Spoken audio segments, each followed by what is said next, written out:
She stumbled into a male figure. Tabitha's eyes widened. "Stone!" she muttered. "Hello, Tabitha." The man smiled mischievously. Tabitha scanned her immediate environment with her eyes as she confronted the mystery man that had disappeared for months. The tension descending. He said he had to leave town to keep a low profile, but his excuses didn't satisfy Tabitha. "I don't care what your excuses are," Tabitha leaned in, her voice low and urgent.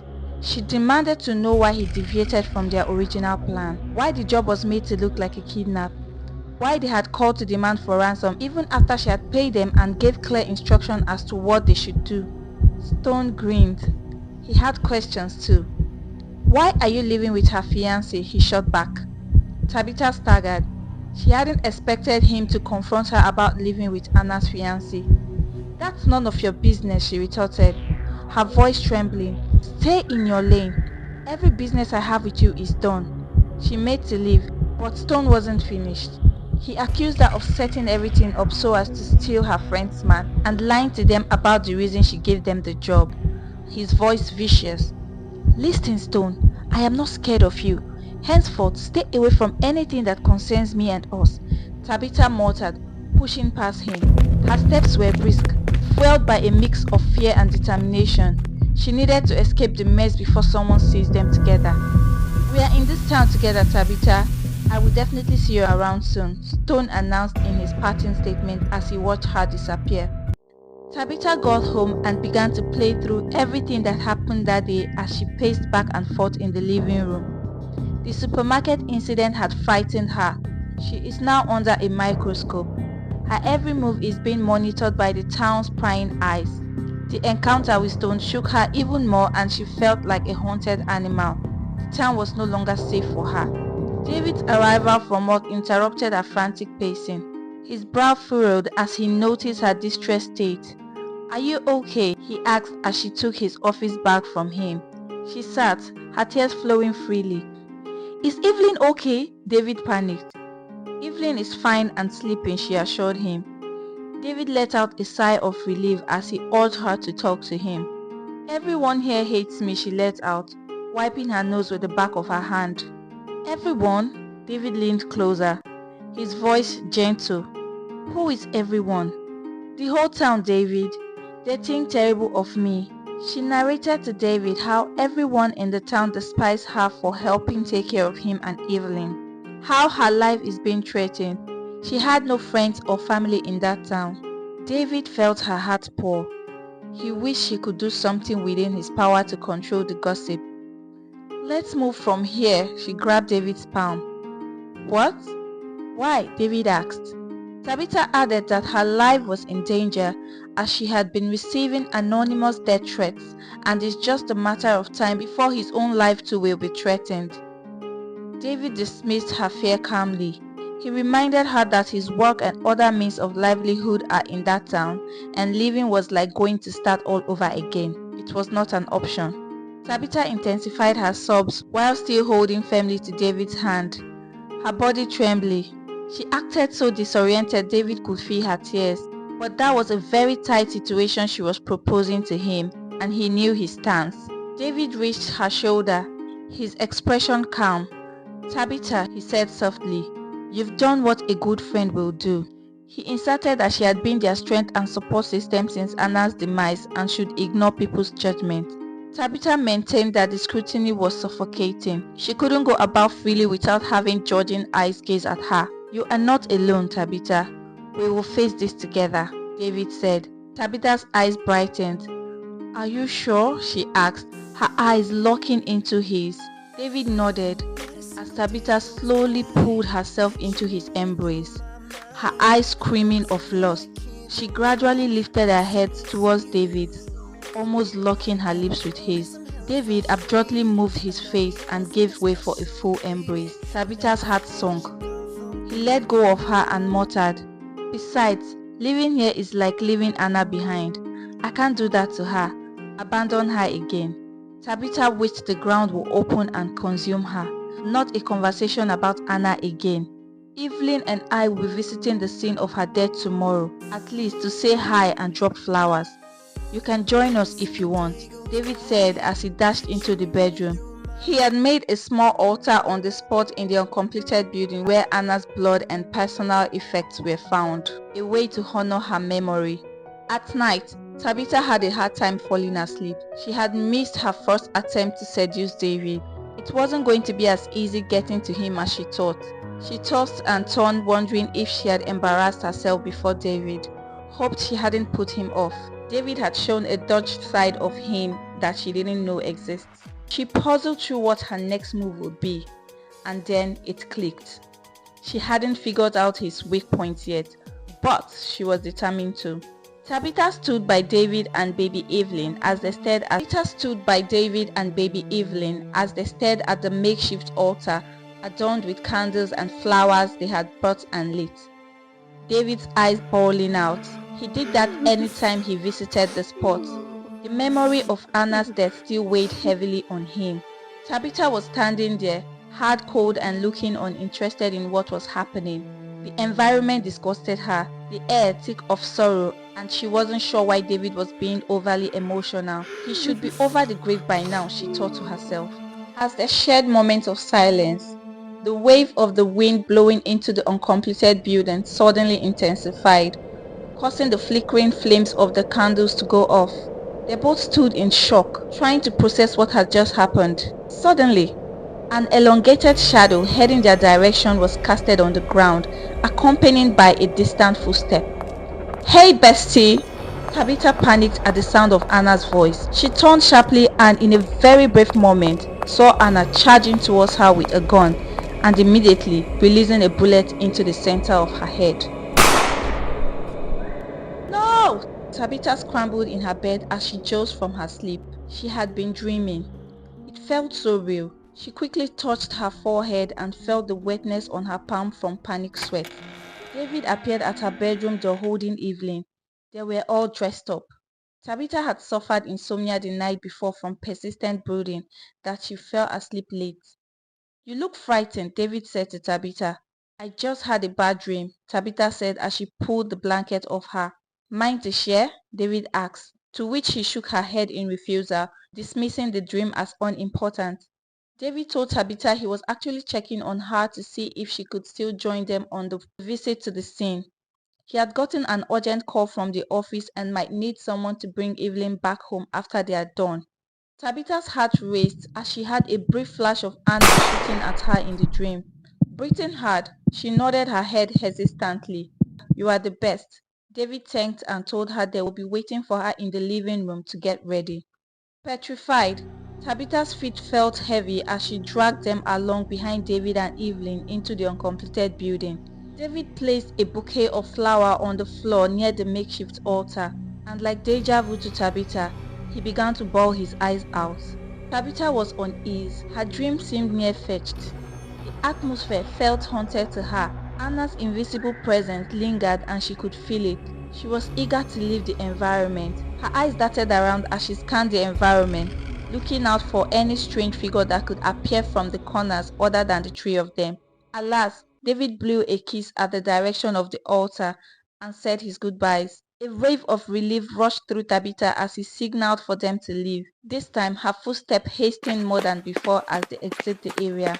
A year had flown by since Evelyn's birth, and David is excited to throw a grand party for her first birthday. Tabitha threw herself into the position of a party planner.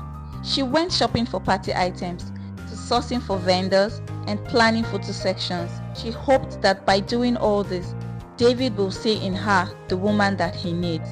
It was the day of Evelyn's first birthday party. Friends, family, and their kids were invited. It was a grand party. David's mood kept switching from joy that his daughter is growing so fast and had turned one to sadness that Anna was not there to experience the moment with them. While David sat with his friends having a good time at the party, Tabitha, though seemingly busy, still found time to make sure David's cup never ran out of alcohol. He had not felt that happy and surrounded by loved ones in a long time. He was going to have as much fun as he could, and that included gulping on any drink that was found inside his cup. Tabitha seized the moment. She poured alcohol into his cup after every last sip. David's friend as Tabitha walked away after stopping by to refill David's cup. His friends exchanged glances of suspicion. David might be ignorant, but Tabitha is not, and they knew. The party was over and David was so intoxicated. He couldn't even hold himself up to appreciate his guests for coming. Tabitha did on his behalf. Baby Evelyn was also exhausted from having a field day. She hadn't seen that much pairs her age before. She had jumped, ran, screamed from excitement that she fell asleep before her birthday was over.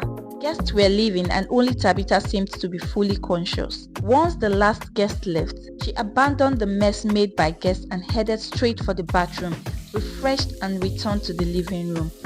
David, who was still lying on a couch in the living room intoxicated, had a brief moment of subconsciousness.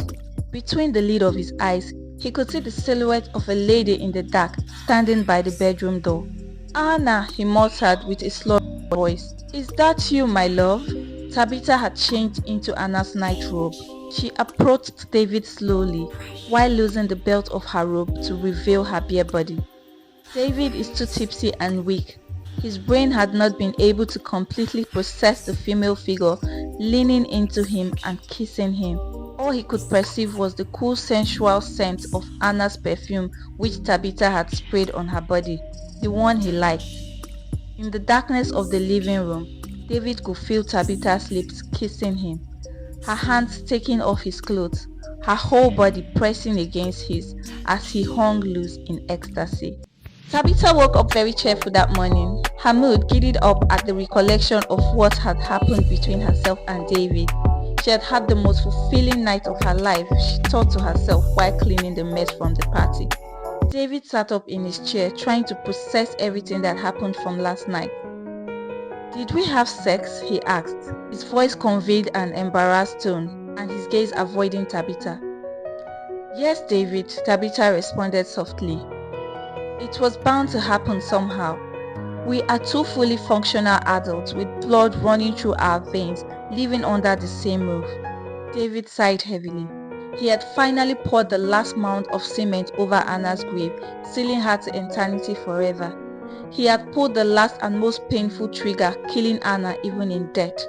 Sleeping with her best friend out of all the women in the world and in just barely 7 months after her demise was the worst form of betrayal.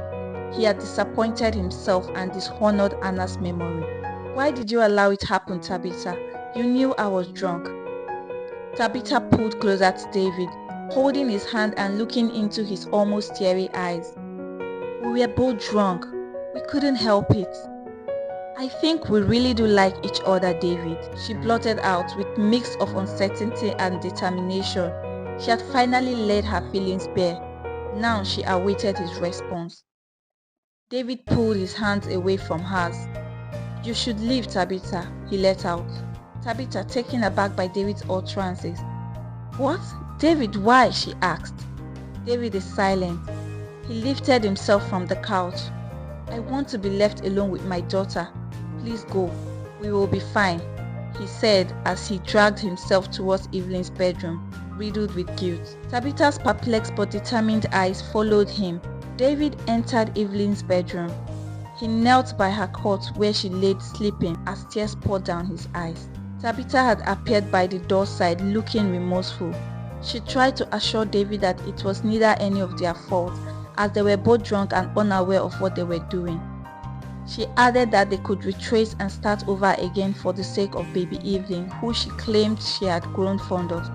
David was silent, anger and guilt warring within him. Tabitha could sense the tension. She packed her bags and made to leave. "I will give you guys some space, but please don't shut me out completely," she whispered as she exited David's apartment. Tabitha barged into her room, raging in anger, jealousy, and heartache. She never envisioned she would be fighting and competing with Anna for David's heart, even in death. She had hoped that the intimacy they shared the previous night would ignite something more in David, but instead he had pushed her away, his guilt and grief still consuming him, and it was evident he was still in love with Anna. Tabitha went on a rampage, ransacking through her dressers. She pulled out every piece, pictures, memories she had shared with Anna, and like fallen leaves, they poured on the ground as she tore them to shreds while screaming, "Anna, I hate you. I hate you so much." She dropped to the floor as tears flowed freely, smearing her makeup. Days went by, and Tabitha was eager as she couldn't wait for the few weeks period it takes to confirm a pregnancy. She had bought packs of pregnancy test strips, trying each every day hoping to see a positive sign, but was flushed with disappointment every single time. She would scan through David's social media to keep update of his activities. She dropped voicemails and messages but never got any response back. Tabitha was becoming more frustrated. It was taking too long for David to come around. 4 weeks gone and no word from him. She thought to stop by his house or office, but she didn't want to seem like a stalker. His silence was killing her and it was beginning to make her sick. Tabitha began to lose weight and getting weaker. Her mood wasn't improving either. These cannot be signs of pregnancy, she thought to herself. She had exhausted all her test strips, all negative, and so she sought to see a doctor to be sure it wasn't something serious. At the hospital, Tabitha had run some tests few days before and was back to get her results and probably start treatments. While at the doctor's office, she had fallen asleep and was awoken by the mild tap of the lab attendant. "Your result is ready, ma." She was handed an envelope. Tabitha's heart raced as she opened the envelope slowly to reveal what was written inside. "Oh my God!" Tabitha immediately sat up. Her eyes widened. Guys, thank you very much. We've come to the end of part 3 of Delilah. So what do you guys think? What was inside the result of Tabitha's lab test? Please join me next week as we continue part 4 of Delilah on Telltale Lilibet. Thank you very much for joining us and do have a nice day. Bye!